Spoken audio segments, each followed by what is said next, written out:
esta ocasión tengo la oportunidad de presentarles al licenciado Mariano José Padilla. Él es director de la Escuela de Física y Matemática del área de Ciencias Básicas de aquí de la facultad. Es licenciado en Física, concentración en académica, especialización en Física de partículas y aceleradores. Es graduado de la Universidad de Tennessee en Knoxville. Trabajó 3 años en el Laboratorio Nacional de Oak Ridge en el acelerador SNS. El día de hoy nos impartirá el seminario Investigación sobre el acelerador SNS en Oak Ridge Laboratory. Entonces tengo el gusto de presentarles a ustedes. Gracias, muy amable. Bienvenidos a esta plática. Es un seminario y vamos a hablar un poco sobre investigaciones que desarrollé en el acelerador y también darles a entender un poco de qué tipos de aceleradores existen de partículas y cómo funcionan, para qué se utilizan y todo eso. Y por la naturaleza de la plática, como es un poco más técnica que la plática anterior, aunque la plática anterior fue de física cuántica y no podría ser más técnica que eso, pero en realidad aquí vamos a presentar resultados, voy a describir ciertas gráficas, involucrarme, estar un poco más interactivo con el contenido de del seminario, y al mismo tiempo lo voy a dar así al estilo de uno de mis grandes héroes, Richard Feynman.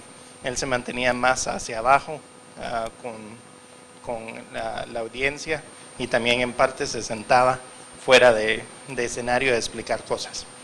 Bueno, empezamos.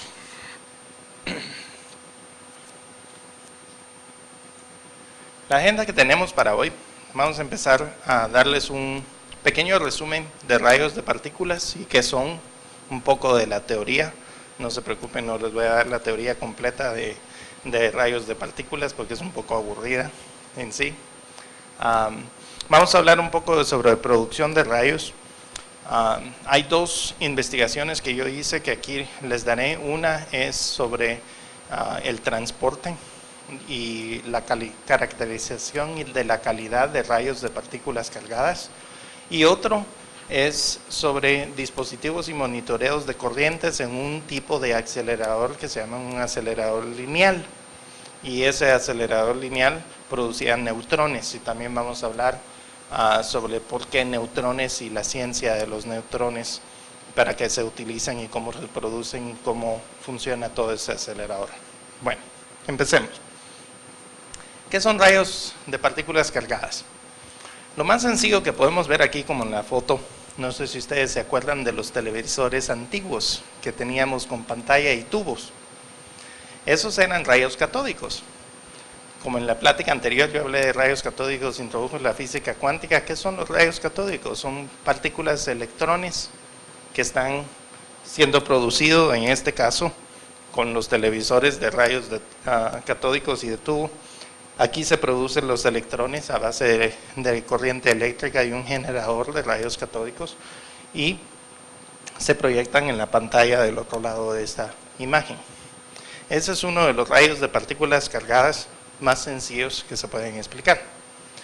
En realidad, los rayos de partículas pueden ser de diferentes clases de partículas, con tal de que sean unas partículas cargadas en las cuales se pueden manipular por los campos eléctricos y campos magnéticos, como por ejemplo en Holyfield Radioactive Ion Beam Facility en Oak Ridge. Ahí se utilizan rayos de partículas cargadas pesadas. Eso puede ser base de carbón, de sulfuro, de litio, pueden ser también de hidrógeno, de deuterio o de helio. Depende de qué clase de rayos queremos producir. Por ejemplo, el de helio se cambia a ser un rayo de partículas de alfa, que en realidad conocemos las partículas de alfa como simplemente el núcleo del helio. O sea que la manera en producir eso es que se hace un helio con una carga negativa y se acelera utilizando campos eléctricos, y estamos del otro lado, perdón.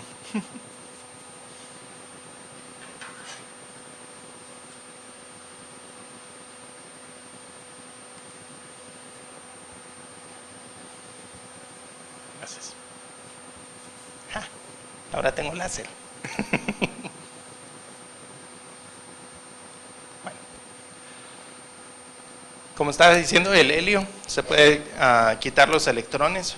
Si se hace un helio negativo, se pueden acelerar a base de campos eléctricos, porque ya conocemos de que si hay dos partículas con la misma carga, se repelen. Y conforme manipulamos los campos eléctricos y los campos magnéticos en los aceleradores, como veremos más adelante, se pueden acelerar a unas grandes velocidades.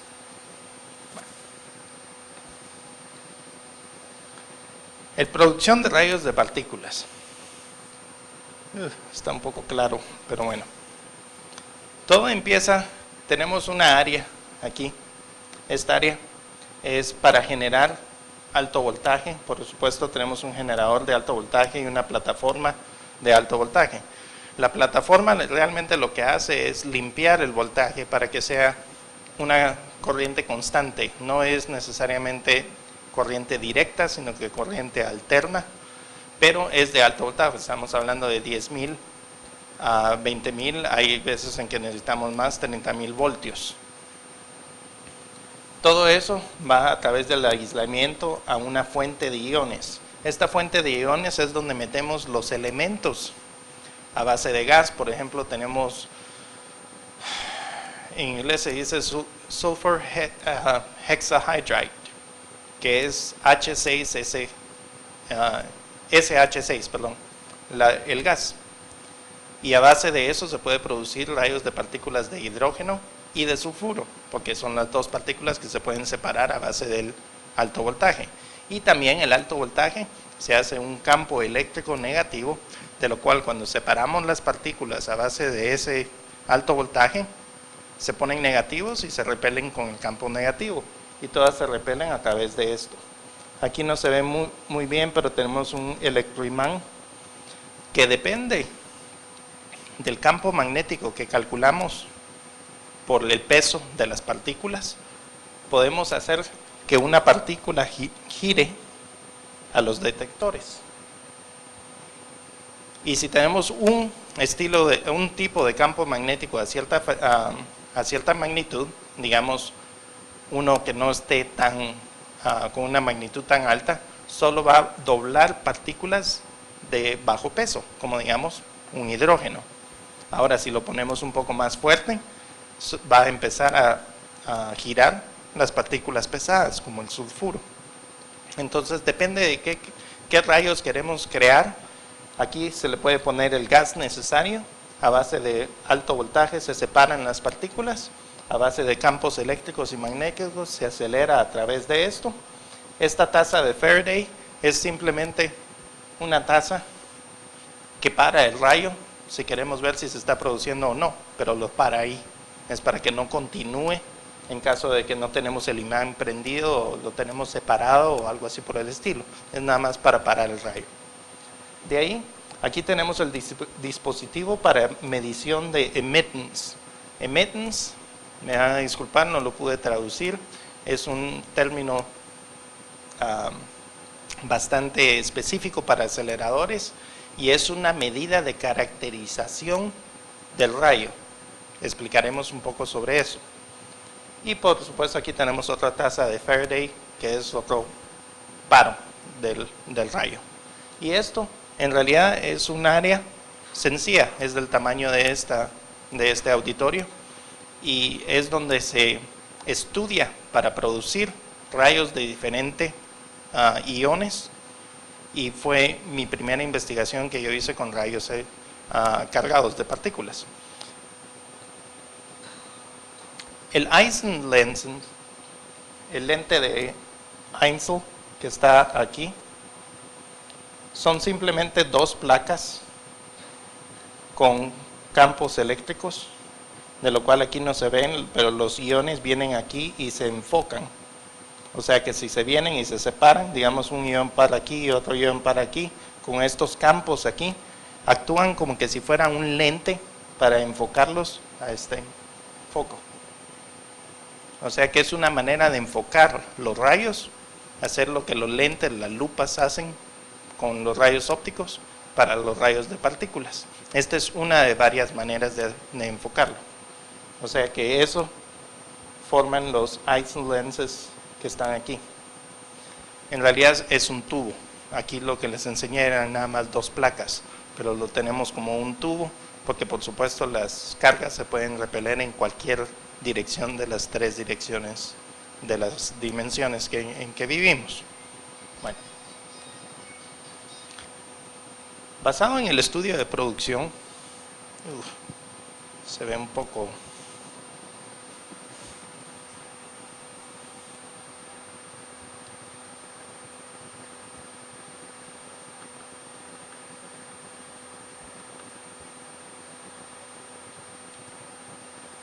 Ahí estamos, se ve un poco mejor así. No veíamos el ruido que hay aquí.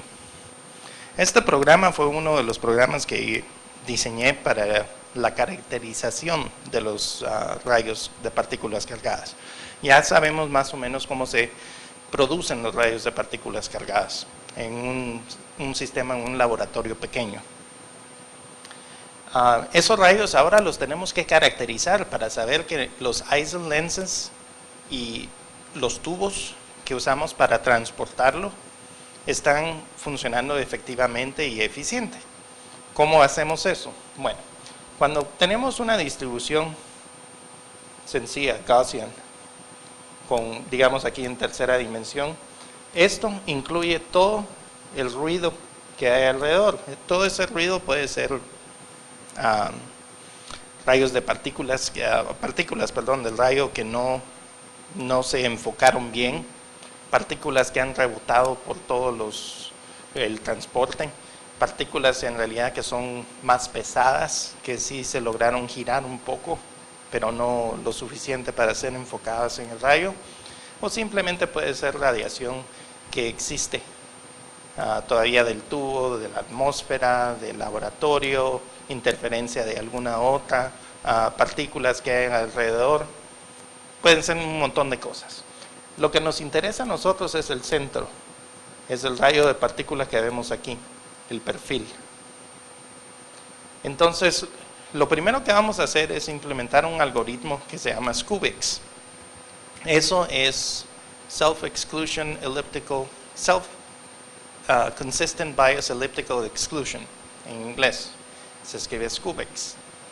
Eso lo que hace es un elipsis, digamos, alrededor de lo necesario, y este es el elipsis que ven ustedes aquí. Por el momento este elipsis no es correcto para eliminar todo lo necesario. Y conforme vamos ajustando y haciendo los cálculos que son un poco complicados, podemos eliminar entonces, perdón, voy a regresar un poco. ¿Cómo medimos esto? Lo utilizamos con lo que se llama un Emittance Capture Device, una cajita que en realidad tiene una franja aquí que permite parte del rayo pasar a 32 detectores. Y aquí es un corte transversal, de lo cual podemos ver. En esa cajita vamos a detectar corrientes eléctricas, porque por supuesto son partículas cargadas de positivo o negativo. Y eso es basado de tungsten y óxido de aluminio para detectar las corrientes eléctricas. Pero bueno, como estaba hablando de distribución Gaussian, y esta es la fórmula, a base de poder eliminar este ruido para tener un perfil mejor y un elipsis de la cual realmente me da la huella que va a depositar ese rayo sobre cualquier blanco, y a ver si está siendo transportado lo suficientemente eficiente y sin mayor interferencia. Aplicamos el SCUBIX seleccionando niveles de los mismos datos, de los datos que colectamos a través de todos estos. Estos son todos los puntos. Se puede uno transferir a los puntos de 32 puntos de los detectores, y cada uno de estos es el paso que, digamos, como tenemos una linita aquí, lo movemos otro poco, lo movemos otro poco y otro poco. Todos esos son estos pasos de aquí. y los 32 detectores de acá. Son para allá, nos da una matriz de 32 por cuántos pasos hicimos.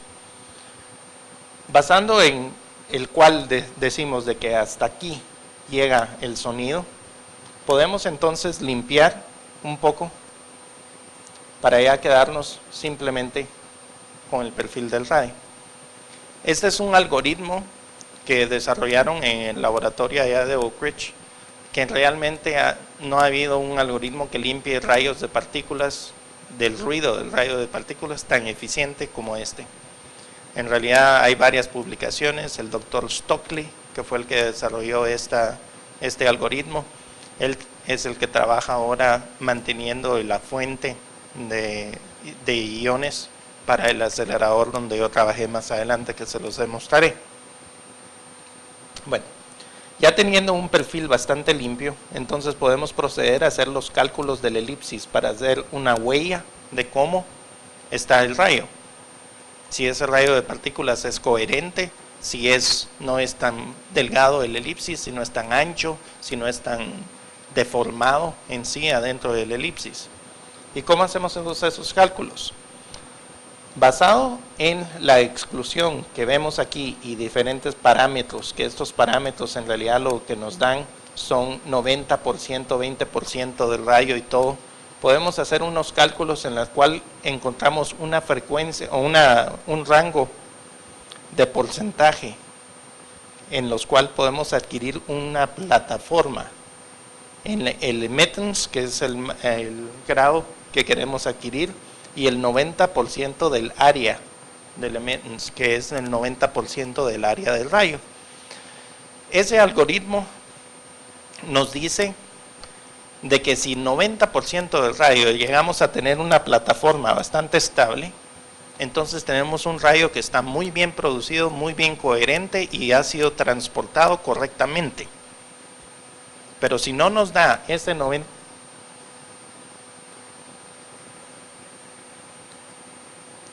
oprimí el botón que no era.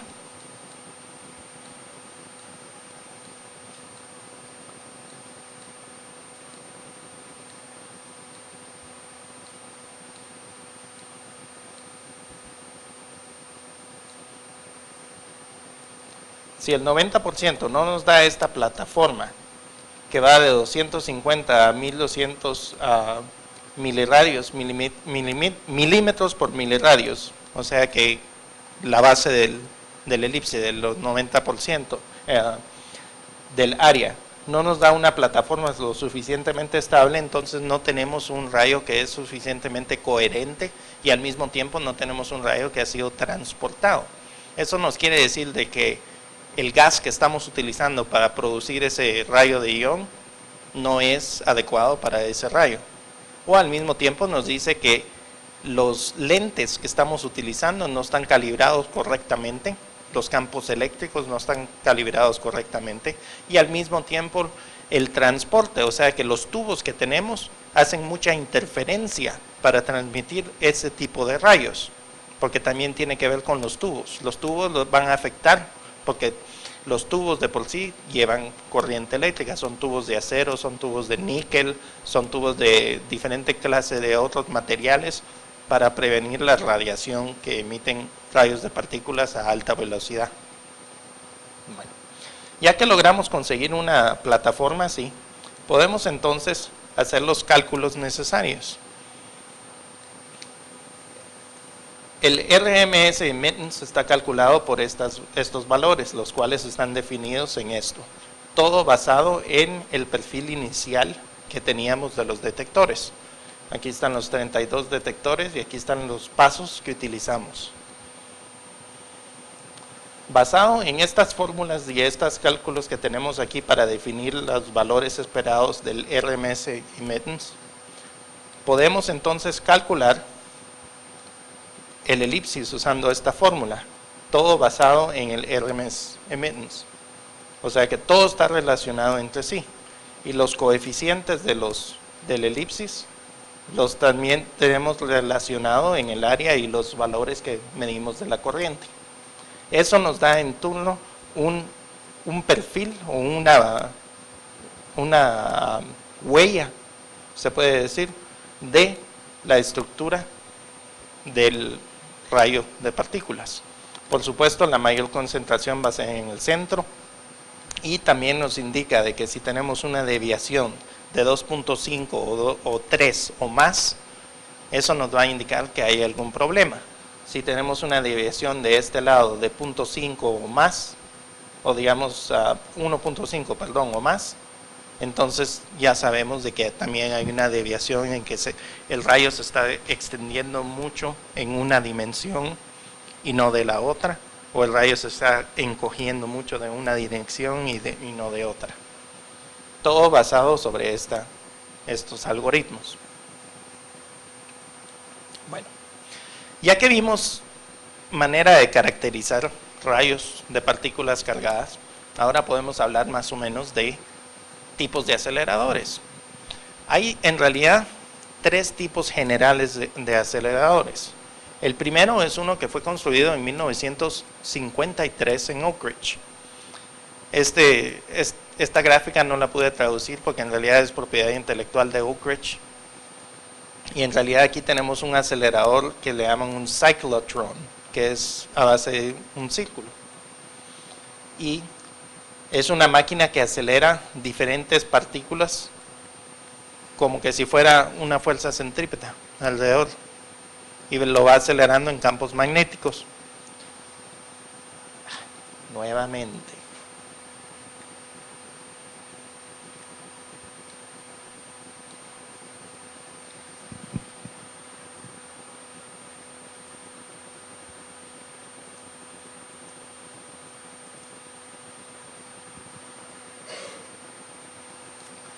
Luego de aquí se extrae diferentes productos que pueden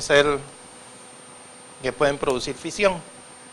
En realidad, porque este acelerador fue desarrollado cuando estaban tratando de desarrollar la bomba atómica y ver cómo se podía separar uranio, cómo se podía separar diferentes materiales pesados. Y aquí en este Mass Analyzer, en realidad lo único que es un electroimán. Y con partículas cargadas a base de un campo magnético ya sabemos que lo podemos cruzar.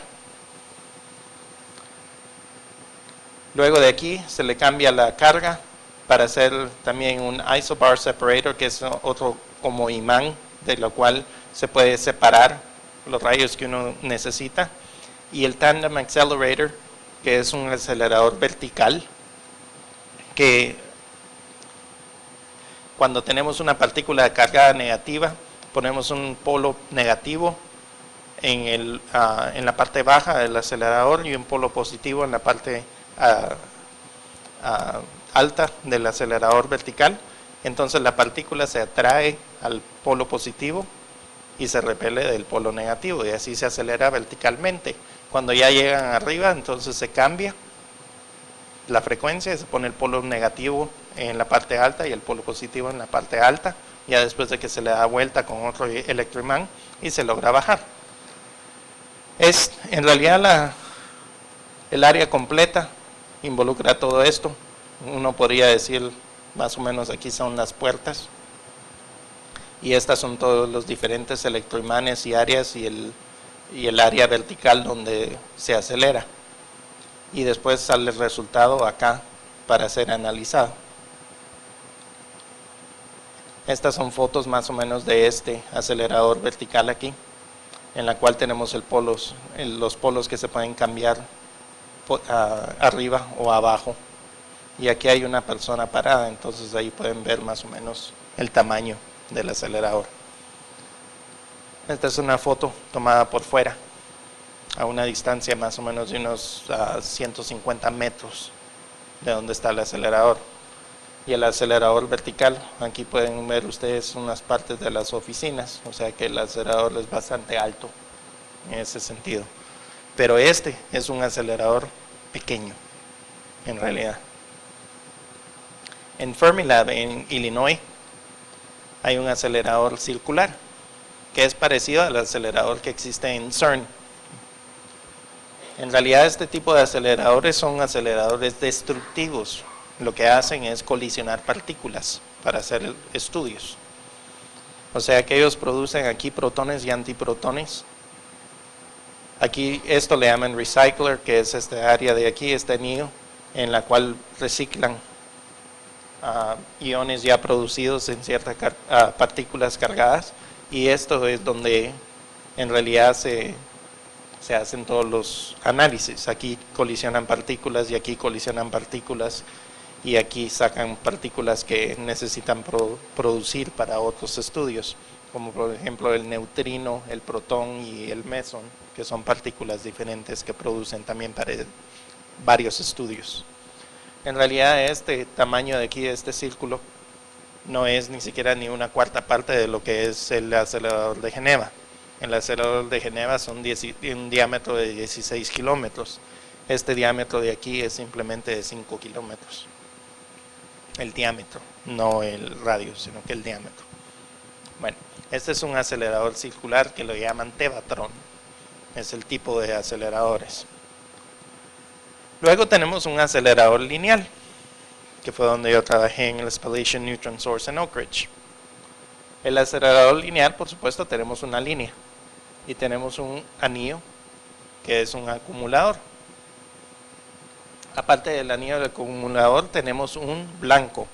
Aquí es donde se producen diferentes partículas que ustedes quieren para analizar. En este acelerador en de partículas se aceleran y se producen protones para colisionarlos en un blanco de mercurio para producir neutrones. Y explicaré el proceso, cómo se hace. Este es un ejemplo más o menos. Como yo les dije en el acelerador, que en la fuente de iones que yo hice mi primer estudio era del tamaño de este cuarto. Ahora 5 veces este cuarto es solo la fuente de iones de este acelerador. O sea que digamos un cuarto que es de 5 veces de largo de digamos puede ser el instituto completo que tenemos aquí.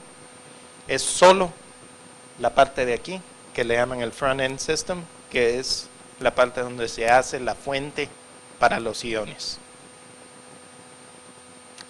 En realidad la distancia completa del acelerador aquí es de 1.6 kilómetros de distancia.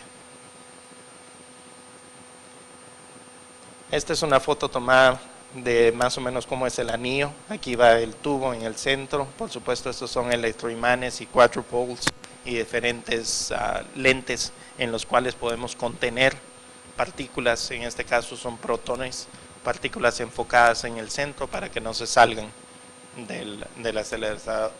del anillo, para que no colisionen en las áreas sensitivas y no se salgan y no explote, por decir así, la cantidad de energía que está contenida en la cantidad de protones que hemos producido. Y este es el blanco. Este blanco de por sí podríamos decir que es del tamaño de 4 sillones aquí, de largo. O sea, esto de aquí que ven ustedes es de 4 sillones. Pesa casi 2 toneladas. Está relleno adentro de mercurio y también de agua pesada para enfriarlo. Aquí atrás están todas las bombas y la maquinaria necesaria para moverla. Y esto es donde se produce y se cambia un blanco nuevo. El blanco en realidad está dentro de esta cámara que ven con un vidrio específico para radioactividad adentro, porque en la cámara del blanco del acelerador jamás va a haber un humano después de construcción. La radiación que existe ahí, digamos, si el rayo está prendido a un nivel bajo, estamos hablando de 50 megavoltios, megaelectronvolts, un tipo bastante bajo. Un humano sobreviviría dentro de ahí por la radiación producida por las colisiones de partículas y todo eso, no más de 2 minutos. La radiación es tan intensa que en 2 minutos es suficiente para primero matar al humano y después deshacer la materia del humano. Entonces tienen este lado de aquí afuera donde producen uno nuevo El viejo sale por otra área protegida, de la cual después es desmantelado y se manipula como una basura radioactiva. Entonces hay bastantes procesos y elementos en que se llevan a lugares que manejan material radioactivo para deshacerse de él o reciclarlo o utilizarlo de otra manera. Estas son las instalaciones. Aquí atrás, esto es el edificio de blanco, y aquí alrededor está el anillo. Atrás, donde está esta torre, está el anillo, y para allá, hacia allá, está los 1.6 kilómetros de distancia del acelerador. Para ponerlo en perspectiva nuevamente, aquí está el edificio. Este era el edificio que le decía del blanco. Aquí está el anillo, aquí está la torre, el anillo, y todo esto se extiende para allá en tamaño. Este edificio en realidad es de 6 pisos de alto y tiene una distancia de aquí para acá más o menos de unos 500 a 900 metros. Entonces es un edificio bastante grande y le pueden poner en proporción más o menos el acelerador. Bueno, ¿cómo se producen los neutrones? Para producir los neutrones, por supuesto, necesitamos asegurarnos con diferentes dispositivos eléctricos y dispositivos de medición de magnetismo, de partículas, de lo que sea, para asegurarnos de que el rayo está coherente. Así como ahí les mostré en un estudio, en el estudio anterior, hay un montón de dispositivos en este acelerador, de lo cual tenemos que monitorear para ver. Esto es una lista preliminar. La lista final no la tengo yo porque, bueno, cuando yo trabajé fue en el 2009 al 2000, terminé en el 2009, del 2006 al 2009. El acelerador empezó realmente a funcionar en el 2009 y aún así incluso logré tomar algunos datos hasta el 2011 cuando ya estaba funcionando bastante. O sea que esto, si miran los números anaranjados que están aquí, eran todavía dispositivos que no estaban completamente habilitados para funcionar. Pero esta es una lista preliminar de diferentes secciones en el acelerador, de todos los dispositivos que teníamos a nuestra disposición para hacer diferentes análisis del rayo a diferentes puntos del acelerador. Aquí podemos ver más o menos diferentes secciones del acelerador, en lo cual se produce un rayo que está en secciones. La sección común del rayo es de un milisegundo de un pulso. O sea que tenemos un pulso que es de 1 milisegundo de tiempo. Ese está dividido por diferentes pulsos adicionales de 945 nanosegundos. O sea que son pulsos increíblemente rápidos. Y eso se definieron porque da la casualidad que son múltiples estos pulsos, conforme lo vamos haciendo así de 1 milisegundo, a la frecuencia de la corriente eléctrica que utilizamos. Porque la frecuencia de la corriente eléctrica que implementamos es de 60 Hz. Entonces, como son múltiples de eso, pues lo podemos utilizar sin que haya mucha interferencia en producir los rayos eléctricos así. O sea que se diseñó específicamente con esos pulsos para minimizar la interferencia. Con eso así no tenemos que preocuparnos mucho del ruido que les enseñé al principio, para minimizar todo ese ruido y hacer los experimentos mejor. Ese pulso, cuando llega al anillo, es comprimido a un pulso de 700 nanosegundos. La razón por la cual, ahí se los voy a enseñar más adelante también, es para producir un pulso más coherente y depende de qué potencia queremos depositar en el blanco para producir neutrones de diferentes energías. O sea que ese es un nivel de control del rayo para ver cómo podemos producir, digamos, neutrones de energía alta o neutrones de energía baja, lo cual le llaman neutrones fríos. Y diferentes niveles de energía nos dan diferentes experimentos con los neutrones. Bueno, entonces la producción de neutrones en realidad empezamos con hidrógeno negativo. En un sentido clásico tenemos una partícula de hidrógeno con un protón y un electrón. Y aquí tenemos un hidrógeno negativo, de la cual tenemos 2 electrones. Lo hicimos así nuevamente porque ¿qué? Son rayos de partículas cargadas. Podemos manipular con cargas eléctricas, acelerarlo como teníamos aquí anteriormente. Durante todo esto lo podemos acelerar con campos magnéticos y diferentes secciones aquí, que esto es Cold Conductivity LINAC, que se llama, que esto está a unas temperaturas de negativo 300 Celsius. En realidad, bueno, no negativos 300 Celsius, perdón, negativo 200 Celsius. Tenemos una temperatura bajísima que es para tener superconductores, para crear campos eléctricos lo suficientemente fuertes para acelerar las partículas a las velocidades que queremos. Bueno, ya que tenemos el hidrógeno negativo producido en el front end, como les demostré, ese cuarto que parece que es 5 veces el tamaño de aquí, por la cantidad de hidrógeno que necesitamos producir para la cantidad de protones, para la potencia que necesitamos. Luego se va acelerando en diferentes partes y al llegar aquí tenemos un como colador,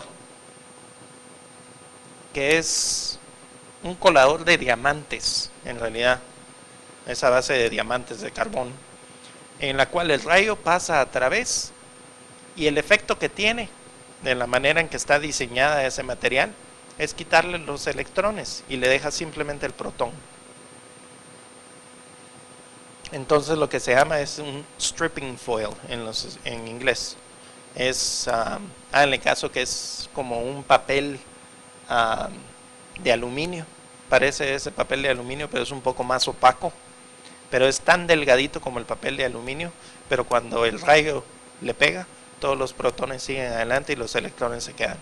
Y está hecho de diamante y carbón, específicamente por la conductividad que tiene el carbón, el específico carbón para diseminarlo o quitar los electrones, y también con diamante para aguantar las temperaturas de la velocidad que lleva los electrones en ese sentido, porque aquí estamos viendo que es 80 a 90% la velocidad de la luz que llevan ya. Entonces es una velocidad bastante alta. Al colisionar con ese colador, por decir así, produce bastante calor. Entonces necesitamos un material que resista ese calor y resista ese impacto. Luego de que se les quita los electrones, quedamos con protones y se inyectan al anillo. En el anillo todo cambia en este sentido, es una polarización opuesta. Aquí teníamos negativo, aquí estamos en positivo, porque el protón tiene carga positiva, los electrones tienen carga negativa. Entonces los imanes aquí tienen que ser en una polaridad diferente. El imán que está aquí para doblar tiene que ser una polaridad diferente, y se hizo de esa manera específica porque si pasa algún hidrógeno que no le quitaron todos los electrones, tiene una carga diferente. Entonces ese que no le quitaron los electrones continúa acá a un depósito que en realidad es una pared de concreto donde se estrella y ahí se queda, y eso es todo. Pero los protones que nos interesan a base de los campos magnéticos los logramos doblar e inyectar en el anillo, y aquí logramos ver más o menos una animación de cómo viene un protón nuevo y se junta al pulso que estamos comprimiendo en el anillo. Y en realidad la cantidad de protones que tenemos en este pulso es la potencia que vamos a depositar en el blanco. O sea que todo depende de cuántas giras vamos a dar. Si tenemos 600, 700, 800, 500 revoluciones alrededor del anillo, Todo eso depende de cuántos protones vamos a acumular y nos va a dar la potencia que queremos depositar en el blanco. Bueno, ¿qué es lo que pasa cuando vamos en el blanco? Aquí es un corte más o menos de cómo es ese blanco que les demostré. El mercurio pasa por aquí con el agua y aquí es donde llega el rayo de protones y se colisiona con el mercurio. ¿Y qué pasa cuando se colisiona con el mercurio? Viene un protón, excita el átomo de mercurio y saca 2 neutrones. Es un efecto increíble del mercurio, de producir eso en vez de ser como el uranio. Si fuera uranio, bueno, tendríamos una bomba atómica casi. Pero en este sentido, en el mercurio, lo que tenemos es que nos dan neutrones. Y depende del ángulo en la cual pegan los protones, nos dan neutrones de diferentes energías. Porque como ven aquí, sale un neutrón para este ángulo y sale otro neutrón para el otro ángulo. Cada uno de esos neutrones lleva diferentes energías. Bueno, así es como se producen los neutrones. Ahora tenemos los dispositivos de monitoreo de corriente. ¿Qué son? Bobinas. Eso es. No es tecnología moderna, ni avanzada, ni nada de eso. Son bobinas. Porque ¿qué sucede cuando tenemos una partícula cargada y pasa en el centro de una bobina? O una corriente eléctrica en el centro de una bobina, o un campo magnético. ¿Qué sucede? Induce una corriente eléctrica. Y esa corriente eléctrica se mide aquí. Y así es como medimos en diferentes lugares del acelerador. Pero, por supuesto, lo necesitamos construir de una manera eficiente en la cual lo podemos probar. Esta es una banca de prueba para ciertas bobinas. Esto ya es una banca de prueba para cuando está sellado, en caso de que queramos ver el comportamiento del rayo en un vacío. Porque por supuesto no podemos tener aire adentro porque eso causa fricción o puede colisionar con partículas y nos puede causar problemas de transporte y todo eso. Y luego tenemos como el ejemplo una sección de un acelerador. Esta sección da la casualidad que va en la sección donde se mantiene a una temperatura baja y por eso tenemos todas estas mangueras aquí que son los que nos proporciona el nitrógeno frío para mantenerlo a ese nivel de temperatura. Pero aquí logra ver el centro del acelerador donde va a través el rayo de partículas. Y las bobinas, aquí hay una, aquí hay otra.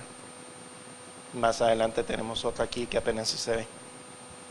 Y en realidad en diferentes secciones del acelerador tenemos diferentes bobinas. Y estos son los resultados. Más o menos esta es la carga que se detecta en diferentes bobinas. Este es el pulso que detectamos. Y este es otro pulso que detectamos ya en el anillo. Aquí logran ver la diferencia del pulso que está en el acelerador versus el pulso que está en el anillo. Es mucho más comprimido.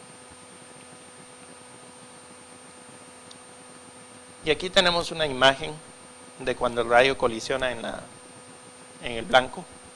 Esta nuevamente es una imagen del colador. Por supuesto, estas dos imágenes lo que hacemos es hacer un poco de perfil de concentración de rayo en ambos vertical y horizontal. Aquí tenemos diferentes mediciones del monitoreo de corriente en diferentes estados, o sea que puede ser del principio del acelerador al medio del acelerador y ya adelante. Y aquí este pulso que ven ustedes aquí es del anillo, por supuesto, que es mucho más comprimido. Y aquí vemos cómo va cambiando por diferente cantidad de vueltas en el anillo. Si tenemos 50 vueltas, 100, 150, hasta 651 vueltas. Todo depende de la potencia. Esta potencia que estábamos viendo ahorita va dependiendo de 650 vueltas, el cual es equivalente más o menos, aquí no se logra leer un poco, pero aquí tenemos la potencia que son 875 kilovatios de potencia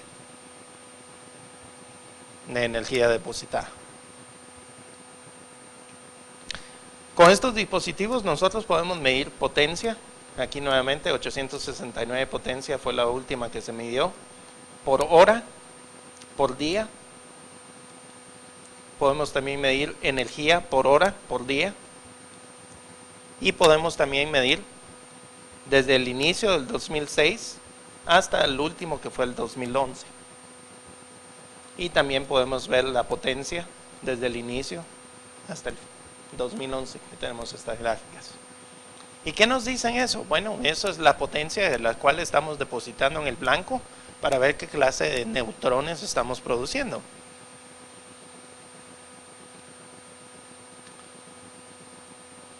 Nosotros tuvimos que desarrollar un proceso de cómo, perdón.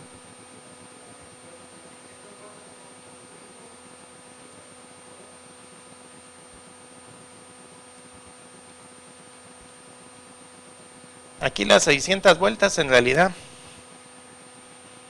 todo depende de la potencia y la manera en que producimos. Cada pulso que se produce, estamos produciendo a 59.97 pulsos por segundo. Y cada pulso es una vuelta. O sea que puede ser de que tengamos 50 vueltas, que son 50 pulsos, o 50 por 60 pulsos, son 300 pulsos. Ahí. Las vueltas en realidad puede ser también a un nivel no tan rápido. Digamos, si tenemos lo que le llaman en el acelerador de un pulso o one shot. Eso quiere decir que producimos un pulso largo, puede ser de 10 segundos, 20 segundos, lo que sea. Y eso lo hacemos de un pulso en que se está dando completamente una vuelta al acelerador. Y es un pulso continuo para tener un depósito de neutrones en el blanco, o de protones, perdón, en el blanco, para producir una fuente constante de neutrones por un minuto. O sea que las vueltas en realidad pueden ser de un minuto o pueden ser 60 veces por segundo. Todo depende de cómo controlamos el rayo para la calidad de neutrones que tenemos. Porque normalmente los neutrones se producen en pulsos de 60 veces por segundo. Hay veces en que otros experimentos requieren no 60 veces por segundo, sino que un pulso continuo. Y entonces todo depende de qué clase de producción queremos hacer.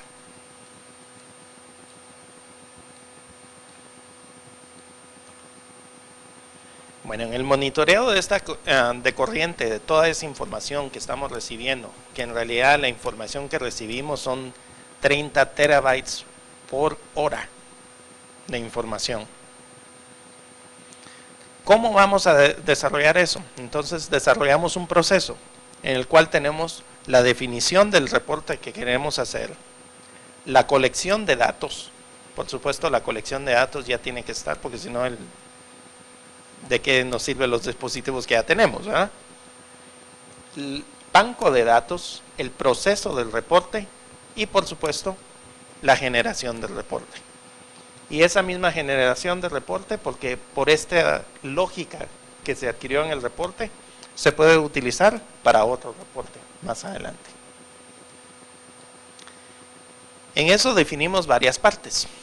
Por supuesto, tenemos cómo se sacan los datos del acelerador y cómo se mezclan los datos para poner en un banco de datos. Todo eso ya está definido.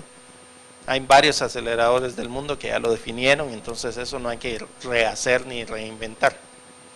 El proceso en el que yo trabajé fue en el diseño del reporte, la incorporación con en el banco de datos, la manipulación o proceso de los reportes y de los datos, y por supuesto la entrega de los reportes. Un ejemplo sencillo de cómo era la manera en que se pueden definir los reportes, y utilizamos Java, de la cual le podemos entregar a usted una clase de Java y usted puede cambiar o manipular con diferentes ecuaciones y algoritmos que quiere implementar para analizar los datos que se están colectando del acelerador. Y como está todo en el banco de datos, lo podemos implementar y cambiar y volver a analizar, aplicar el mismo análisis o cambiar el análisis, poner un análisis adicional o poner un conjunto de análisis en pasos. Todo eso lo podemos definir en la clase de Java. Y luego, por supuesto, tenemos el resultado. Pero ¿de qué nos sirven esos resultados si no podemos comprobar de que algo podemos analizar con esos resultados? Aquí por lo menos tenemos un resultado de una definición de reporte que yo hice. Esta fue parte de la segunda investigación que hice. De que si tenemos 30 terabytes de información que estamos colectando por hora de este acelerador, ¿de qué nos sirve? ¿Cómo la podemos implementar? ¿Qué nos puede decir? Aparte del otro análisis que les presenté, que ese análisis sí nos da información de transporte y calidad del rayo, esto aquí nos da a entender cómo está funcionando el rayo, si hay algún problema, si se detectan los problemas, aparte de una manera no destructiva, porque la primera que yo les demostré, hay que ponerles un vasito para un detector en medio del rayo, entonces interrumpe el rayo. Pero de esta manera no es destructiva, porque como es una bobina y estamos detectando el comportamiento de las partículas nada más y el campo eléctrico, entonces podemos analizar el rayo cuando está funcionando y está produciendo neutrones.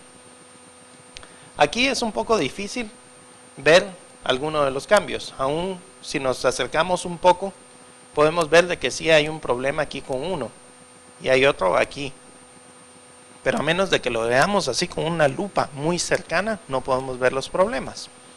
Entonces desarrollamos un algoritmo en lo cual normalizamos los datos en base de 1.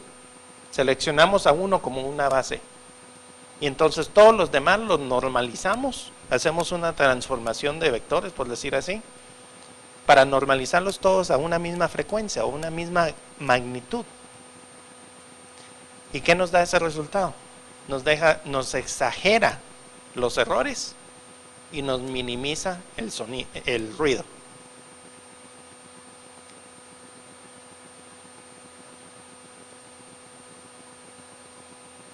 Ahora sí logramos ver bien que hay unos que tienen un problema. Y por supuesto aquí en la leyenda podemos ver exactamente cuáles son. Aquí no se logra leer, pero era al inicio del acelerador, los detectores del inicio del acelerador. Lo que había sucedido es que en esta situación aquí, que fue a las 3 de la mañana más o menos de este día, uno de los operadores del acelerador, de la cual se puede mover el colador que limpia los electrones, lo había movido a un punto donde era para sacarlo, para cambiarlo, pero en realidad no era hora de cambiarlo. Entonces aquí esto lo detectó una diferencia de frecuencia entre uno y el otro, y luego lo volvió a corregir y después llegó a un nivel normal. O sea que durante varios minutos estaba fuera, estaba no produciendo el rayo de la intensidad que queríamos, pero más adelante lo corrigieron y se ve la corrección. Entonces aquí tenemos un sistema que puede ser automatizado para detectar errores humanos de operación. Y esto fue una justificación muy bonita en el acelerador cuando entregué todo esto, porque el operador me dijo, no, quite eso, ya no quiero ver de que cometí el error. Pero en cambio los gerentes estaban diciendo, no, eso sí nos ayuda, porque en caso de que alguien se duerma, como funciona durante 24 horas, necesitamos ver si hay algún problema. Necesitamos ver de alguna manera que el acelerador nos diga a nosotros, miren, tienen que cambiar esto. Entonces ayudó mucho a detectar ciertos errores, que en realidad no eran errores de que despidieron al pobre operador. No, más bien eran errores de que estaba mal calibrado el botón conforme movían el colador. Entonces, de esta manera logramos ver problemas que si no existieran, pudieran haberse tomado unos 2-3 días para analizar. Pero ahora lo podemos analizar inmediatamente. Y este mismo algoritmo se puede aplicar para cualquier otro detectores. Pero bueno, ahora, ¿por qué necesitamos la producción de neutrones en el acelerador? En realidad, una de las investigaciones que también se hizo, aparte de neutrones, háganle caso de que los neutrones funcionan en este sentido como rayos X, pero rayos X de materiales en la cual podemos ver la propagación de cargas eléctricas en un superconductor. Y aquí le logra detectar de que en realidad son dos niveles de energía más allá de lo que la teoría decía, para los niveles de energía necesarios para que el superconductor funcione eficientemente. Y a base de neutrones en el material se pueden estudiar. O sea que un neutrón, digamos más o menos a 800 kilovatios de potencia, le puede dar estas placas de rayos X del material y cómo se está comportando con la energía eléctrica y cómo está transmitiendo la energía eléctrica en ese sentido. Otra manera que hicieron estos dos científicos nucleares del laboratorio, llevaron una cámara de un reactor nuclear para estudiar la propagación o difusión de fonones, no fotones, fonones, los que llevan el calor, en una cámara de un reactor nuclear, para ver qué tan rápido se propagan los fonones, para ver si uno puede de una manera más eficiente o más rápida prevenir una explosión de un reactor nuclear. Y todo eso se puede hacer a base de neutrones, porque los neutrones tienen una frecuencia que pueden penetrar hasta un nivel atómico. Entonces pueden ver exactamente la estructura atómica de los elementos radioactivos adentro cuando están funcionando de la cámara de un reactor nuclear. Es como tomar unos rayos X de uno ve cómo está funcionando sus pulmones y todo, pero es nada más estático. En cambio aquí tenemos un pulso o 60 pulsos cada segundo y podemos ver la propagación de todo funcionando exactamente en ese momento. También los neutrones están ayudando a producir lo que se llama un refrigerador a base de campos magnéticos. Una de las propiedades bonitas que hablé yo en mi plática anterior de la física cuántica es el momento magnético de las partículas. El electrón no tiene carga, bueno, en realidad sí tiene carga, pero es muy pequeña. El neutrón es muy pequeña, pero tiene un momento magnético. Entonces se puede manipular a base de campos magnéticos o puede reaccionar a base de campos magnéticos. Y este refrigerador, que están diseñando, es a base de un campo magnético para mantener una temperatura de 30 grados bajo cero más eficiente. Pero quieren ver cómo se desarrolla, cómo se propaga y cómo se está manteniendo ese campo magnético. En realidad es un poco difícil. Bueno, lo ponen en un campo un cuarto donde lo bombardean con cierta energía de neutrones y pueden ver ese campo magnético. Los neutrones le ayudan a detectar de qué manera se está construyendo y de cómo está funcionando el campo magnético adentro de la máquina que lo está creando. Bueno. Aquí tengo unos links que les quería enseñar, pero desafortunadamente no tengo internet. Todo lo que estoy hablando ahorita, toda la investigación que yo hice y esos reportes y todo, todavía están activos en el laboratorio. Y desde aquí uno puede ingresar y ver todos esos datos, todos los datos anteriores que yo les enseñé. Bueno. Agradecimiento a todas las autoridades americanas y laboratorio que me ayudaron a desarrollar estas investigaciones, y si tienen preguntas y comentarios.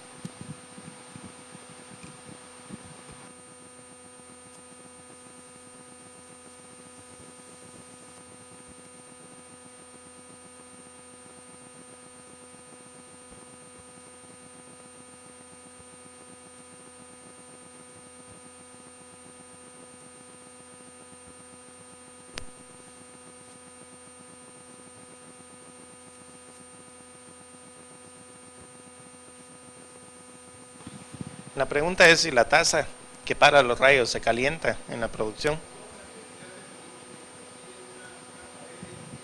Sí.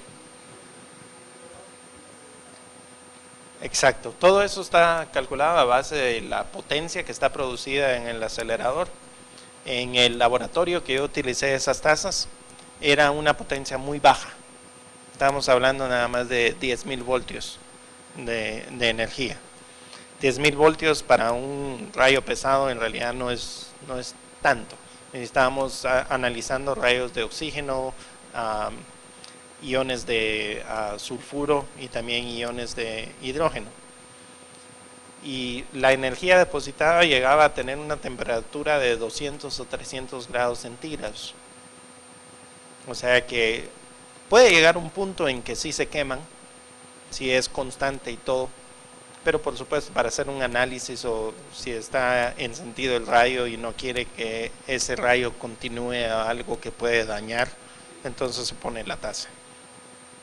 Se pone la tasa intermitentemente también, porque como es a base de tungsteno y óxido de aluminio, el calor se baja bastante rápido. Entonces si se saca del rayo, nada más lo necesita como medio minuto fuera y ya lo puede volver a poner porque está frío lo suficientemente para volver a resistir el calor.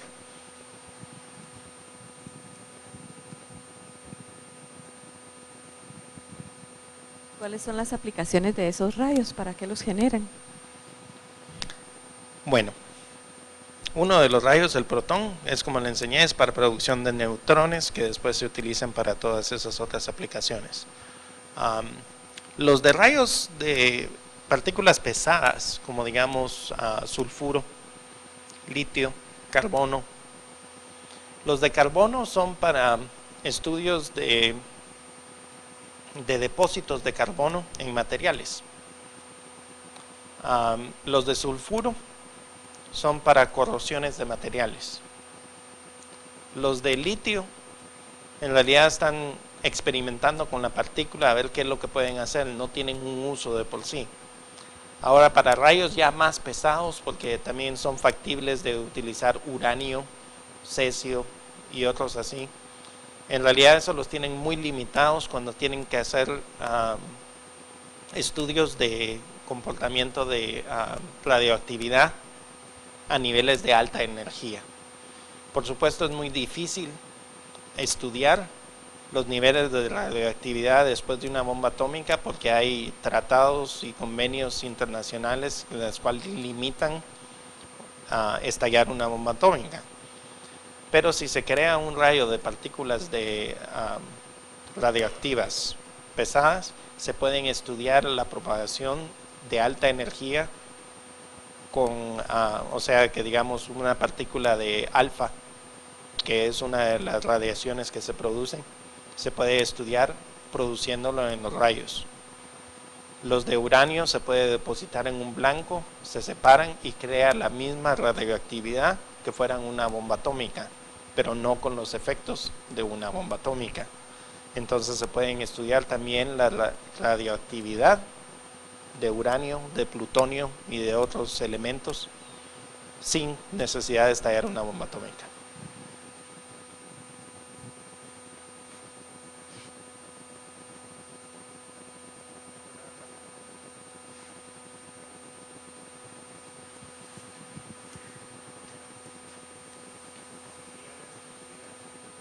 Sobre lo que dijo de la aplicación de los fonones a la seguridad en reactores nucleares.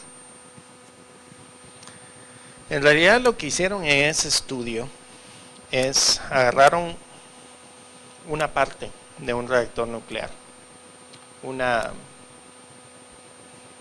cámara, porque los reactores nucleares están divididos en varias cámaras, y esa cámara la agarraron y la pusieron en un cuarto, digamos que es igual que este, en el centro, con el combustible nuclear, y esa cámara se podía controlar, por supuesto, también.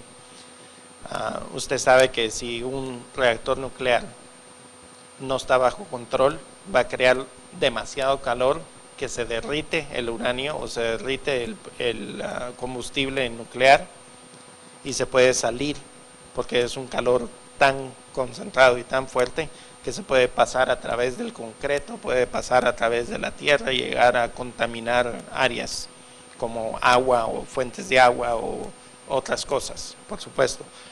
O Dios no lo quiera, también puede explotar. Y si explota, bueno, no es una explosión nuclear, pero es una explosión fuerte que dispersa producto radioactivo, que también es dañino. Entonces, al tenerlo controlado ahí, lo que hicieron el estudio es, con los neutrones, pueden detectar la propagación del calor en el material. Entonces, si se está calentando mucho, ¿cuáles son los puntos débiles de esas cámaras? ¿Cuál sería el primer punto de falla en la cámara de ese reactor? ¿Qué tan eficiente también es las varillas de control? Si esas varillas son de carbón, son de níquel, son de plomo, son de otros materiales. También eso lo pueden ver a través de esos neutrones, porque la propagación de los fonones, de lo que lleva el calor, interactúa muy bien con los neutrones para detectarlos y les cambia el momento magnético. Entonces, a base de eso es como lo detectan.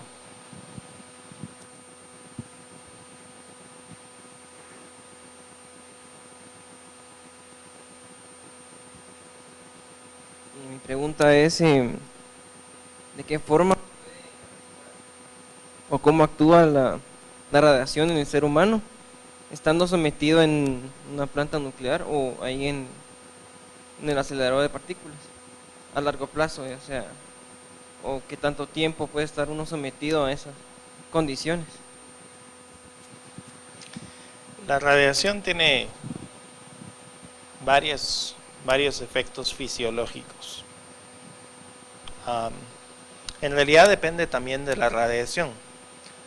Hay 3 tipos de radiación: alfa, beta y gamma. Alfa es una partícula de helio, o sea que hágale caso que son 2 protones y 2 neutrones, el centro del helio.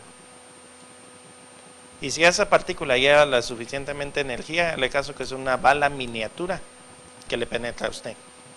Entonces eso le puede quemar células, le puede destruir células, le puede destruir huesos y por supuesto no digamos cerebro y órganos internos. La radiación beta es diferente. La radiación beta, con simplemente tener una hoja de papel enfrente, la para. La radiación alfa la puede pasar a través de esa hoja de papel, pero también con una chumpa gruesa o con una capa de plomo pequeña, la puede parar. Ahora viene la radiación gamma. La radiación gamma es un fotón de alta energía. Para parar la radiación gamma, usted necesita varios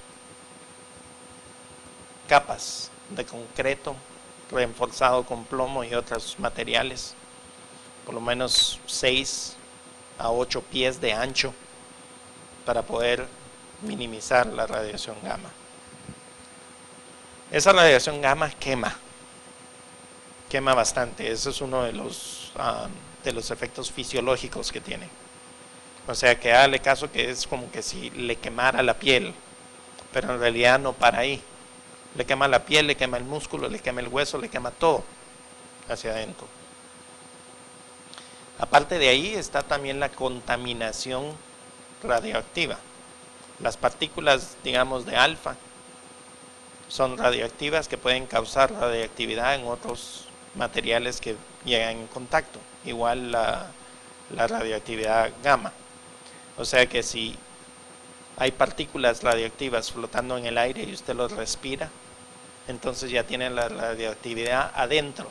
Afuera tal vez la piel lo protege, pero ya cuando le entra un pulmón, tienen un acceso más directo a su pulmón o al corazón o a órganos críticos adentro. Entonces esos son varios efectos fisiológicos que se pueden ver en la radiación. Y todo depende del nivel de contaminación o el nivel de radiación. En una bomba atómica, por supuesto, es por el material que se utiliza. Uranio, plutonio, deuterio, son materiales radioactivos. En aceleradores es por la energía depositada en materiales que se vuelven radioactivos. Porque en la física nuclear, si nosotros tenemos fusión, digamos, si tenemos dos deuterios, se pueden unir, o un deuterio y un tritium,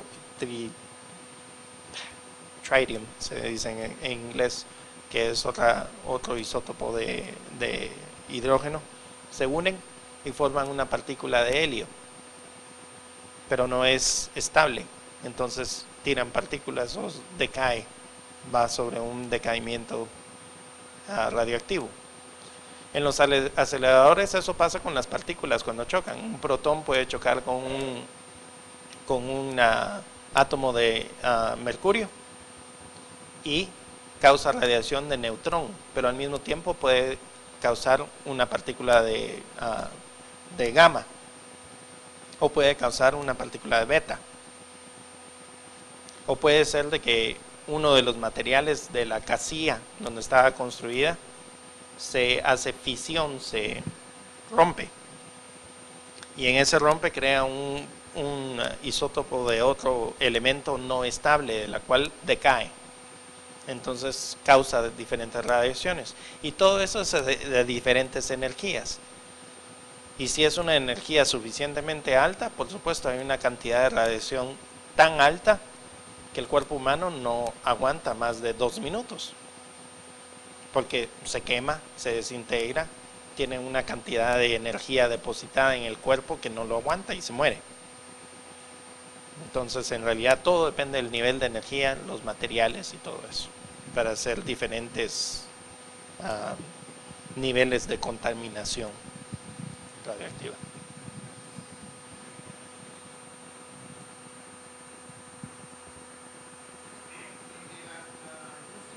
Se utiliza el óxido de cromo para la fabricación de cuero. Uno de los contaminantes que la gente tiene miedo es por el cromo 6, o sea, la gente del medio ambiente muchas veces protesta por el uso del cromo 6. ¿Podría en un momento dado detectarse a qué temperaturas en un momento dado se puede generar este cromo 6? Porque el cromo 6 es radioactivo, ¿sí? A través de estos neutrones, por ejemplo, yo sé en lugares donde queman el cuero, ¿sí? Y este cromo en un momento dado puede llegar a tener una gran cantidad de energía, pues. O sea, temperatura de 1000 grados centígrados. Bueno, en realidad una temperatura de 1000 grados centígrados no es una energía equivalente a un acelerador, pero la contaminación del medio ambiente del cromo 6 sí es bastante elevada en ese caso. Se pueden crear detectores en ese sentido para detectar el cromo 6 y radioactividad o decaimiento de partículas de cromo y el proceso. Y en realidad eso no tendría necesidad de utilizarse a base de un acelerador de neutrones y todo, pero sí se podría hacer un estudio de cómo el calor afecta para la producción del cromo 6. Eso sí se podría hacer. Pero aparte de ahí creo que no daría nada más. Y a menos de que sea una contaminación bastante alta, de la cual ustedes tienen un fondo para realizar investigaciones alto, no creo que sería factible hacer esa investigación, porque para utilizar tiempo en el acelerador de neutrones usted tiene que definir qué clase quiere detectar y cuánto tiempo va a necesitar del acelerador. Y digamos, bueno, unos 2-3 días necesita unos $10,000 a $12,000 de inversión para hacer esos estudios. Entonces, si hay unos fondos de, digamos, $12,000 de inversión y tiene una propuesta bastante factible, se lo aceptan y lo dejan hacer. Lo único sería definir qué nivel de energía de neutrones se necesitaría para detectar las partículas que usted tiene. Entonces hay que hacer esos análisis anterior a hacer la propuesta. Y todo eso sería física nuclear y estudios a base de eso. Sí.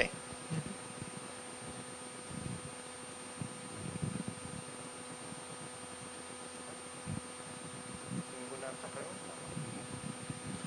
Les agradezco su fina atención y los espero nuevamente para el próximo.